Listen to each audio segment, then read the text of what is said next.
Hello everyone and welcome back to the XSP Green Monster channel. My name is Riley and today I'm just going to be doing a quick video on the comparison between two ratchets that I bought. One is a 1/2 inch drive, one's a 3/8 inch drive. And it'll just be a quick review. I bought the Stanley one, which is the 1/2 inch drive, just the cheapest one I could find at Walmart. Just to do this video to make a review of a cheap ratchet versus a kind of cheap ratchet, I guess. I know the Husky ones aren't super expensive. I bought mine at Home Depot in that little kit that I showed you in my toolbox video, which I will put a link to. And yeah, I'll just be doing a quick review on them. If you enjoyed the video, please leave a big like. Please subscribe if you haven't already. Okay, so here's the first one, and this is the one that I bought at Walmart for very cheap. This is the Stanley, if you can see it there. You cannot because it's upside down. This is the Stanley 1/2 inch drive ratchet. I haven't looked up the specs of this online. It was just the cheapest one I could buy at Walmart.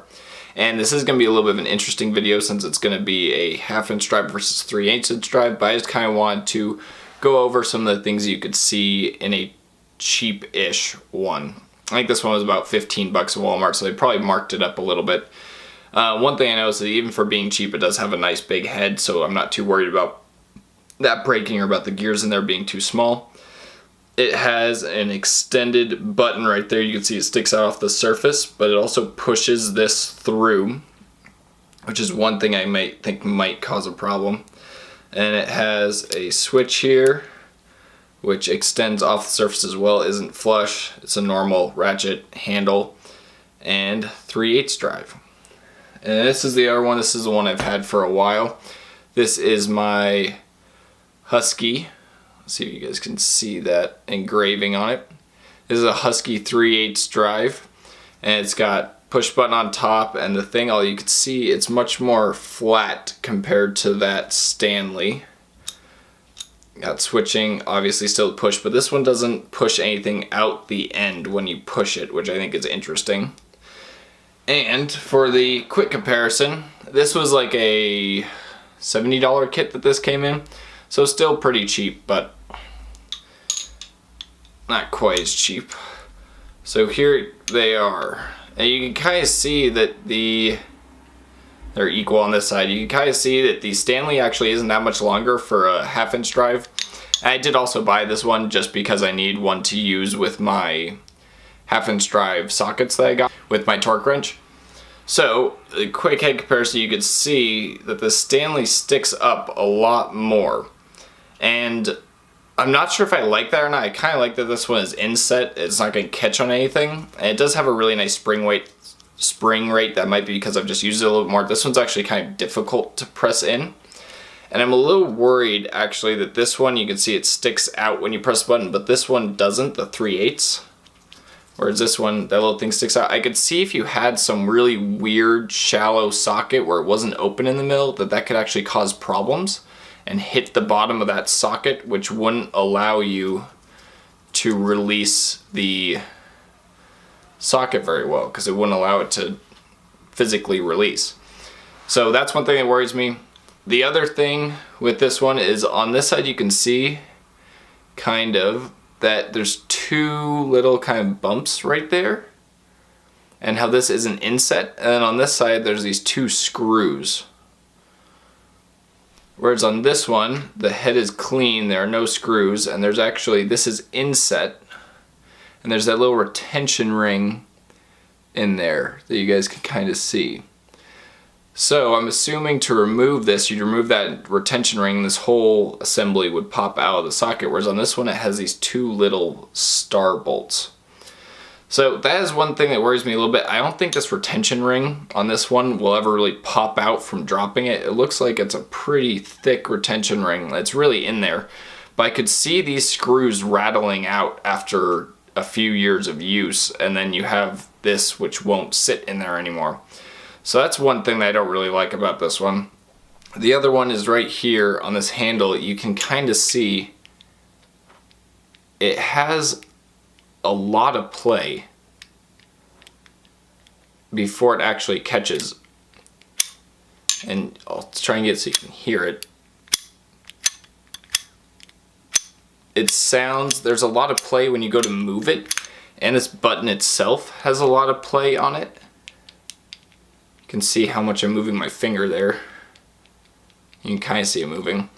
This one has a little bit of play, but you can see, like, you can't hear it moving when I'm doing this. And it doesn't have nearly as much. You can kind of hear a difference too. How quiet this one is compared to this one. So to me, that sounds like this one has worse mechanical components inside of it in terms of the direction changing. So I'm a little worried about this withstanding higher torques, especially for being a 1/2-inch drive ratchet. That just sounds, it has too much play in there, and that worries me once you get into like untorquing to removing like 100 foot-pound torqued bolts. Although this one is pretty short, so I don't know how well that would work anyways. I'd say it's around 10 inches maybe. I do have a ruler right here. It is 9.5 inches. This one's an 8-inch. My 3/8 drive is an 8-inch.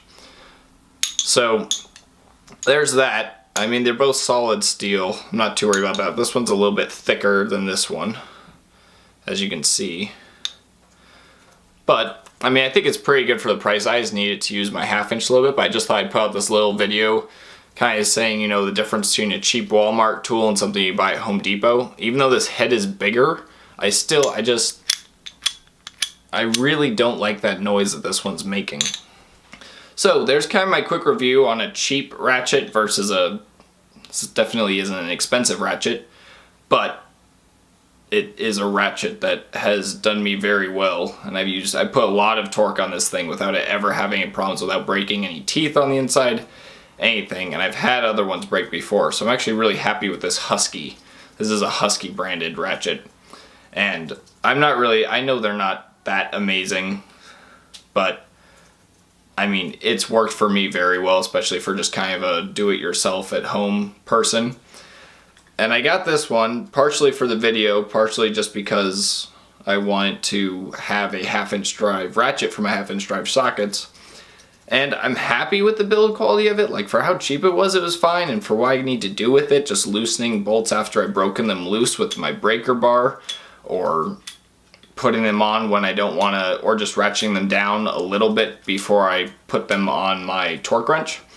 So, I mean, this will do exactly what I want it to do, but I'm really not happy with the build quality of it. I mean, it's just like, it has so much play in this, and it doesn't sound good when it's changing direction. And I know that this won't really ever, this sticking out a little bit won't really ever affect anything, but it's still, it's one of those things that it's like, why not just cut it 1/8 of an inch shorter, and you don't have to worry about that at all. Just some of those little details they're put into things, like using a retention ring on this one versus having screws on this one, cleans up the tool a little bit. So that's my quick comparison of these two. I want this to be a pretty short video. Just wanted to put something out there until my truck gets back, and then I can put some of these to use and really let you know if this one was terrible versus this one. Maybe I'll put it under some heavy torque, like torquing on my lug nuts or something, or taking them off, and see what it does. But yeah, I hope you guys enjoyed the video. If you enjoyed the video, please give it a big thumbs up. If you enjoy the channel and content, please subscribe. And if you have any comments or criticisms, please comment down below on suggestions for videos I could try, or just on things that you think I could improve on. I'm looking to make this channel as great as I can, so let me know. I'll see you guys next time.